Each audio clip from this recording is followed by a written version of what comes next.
আসসালামু আলাইকুম, welcome to my channel ইত্তিকছি। বন্ধুরা, আজকে আপনাদেরকে রান্না করে দেখাবো মৌসিম দিয়ে কাওয়া মাছের শুটকি, বেগুন, আলু আর সাথে আছে কাঁকরোল। চলুন বন্ধুরা, শুরু করা যাক। এখন একটি চুলোতে কড়াই বসা দিয়েছি, দিয়ে দিলাম তেল, দিয়ে দিলাম রসুন কুচি। এখন রসুনটাকে একটু ভেজে নিব।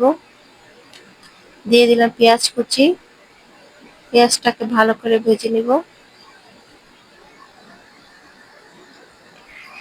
ভেজে নিয়েছি। এখন আমি কাওয়া মাছের শুটকি দিয়ে দিব। শুটকিটাকে আমি গরম পানিতে ধুয়েছি যাতে কোনো ময়লা বালি না থাকে, সেজন্য আমি গরম পানিটা ভালো করে ধুয়েছি। ভালো করে ভেজে নিয়েছি। এখন দিয়ে দিব ধনিয়া বাটা আর জিরা বাটা, দিয়ে দিব আদা রসুন বাটা। মশলাটাকে ভালো করে ভেজে নেব। দিয়ে দিব কিছু পরিমাণ কাঁচামরিচ কাটা, ভালো করে ভেজে নেব। এখন দিয়ে দিব মরিচের গুঁড়ো, হলুদের গুঁড়ো, পরিমাণ মতো লবণ। এখন মশলাগুলি ভালো করে ভেজে নেব।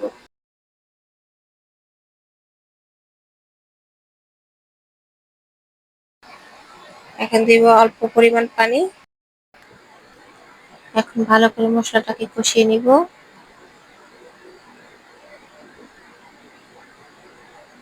আমি আগে থেকে আলু কেটে ধুয়ে রেখেছিলাম, এখন আলুগুলি দিয়ে দিব। আলু দিয়ে ভালো করে মশলার সাথে মিশিয়ে নেব। আলু আগে দিয়েছি কারণ আলুটাকে একটু সিদ্ধ হতে হবে। এখন দিয়ে দিব মৌসিম, কেটে রেখেছিলাম, মৌসিম দিয়ে দিলাম। ভালো করে আমি একটু কষিয়ে নেব।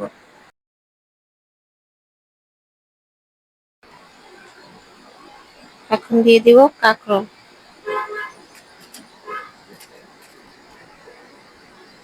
ভালো করে কাঁকরোল, মৌসিম, আলু একসাথে মিশিয়ে নেব।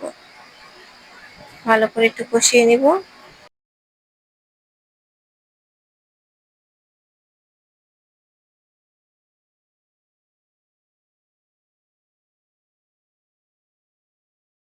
এখন ঢেকে দিব। কিছুক্ষণ পর ঢাকনাটা সরিয়ে এখন আবার একটু নেড়ে দিব। দিয়ে দিব বেগুন। বেগুন দিয়ে ভালো করে একসাথে তরকারির সাথে মিশিয়ে নেব। ঢেকে দিয়েছিলাম, এখন ঢাকনাটা সরিয়ে এখন আবার ভালো করে নেড়ে দিব। এখন ভালো করে আমি কষিয়ে নিচ্ছি। দিয়ে দেবো পানি, ভালো করে মিশিয়ে নিব যেন সবজিটা সিদ্ধ হয়ে যায়।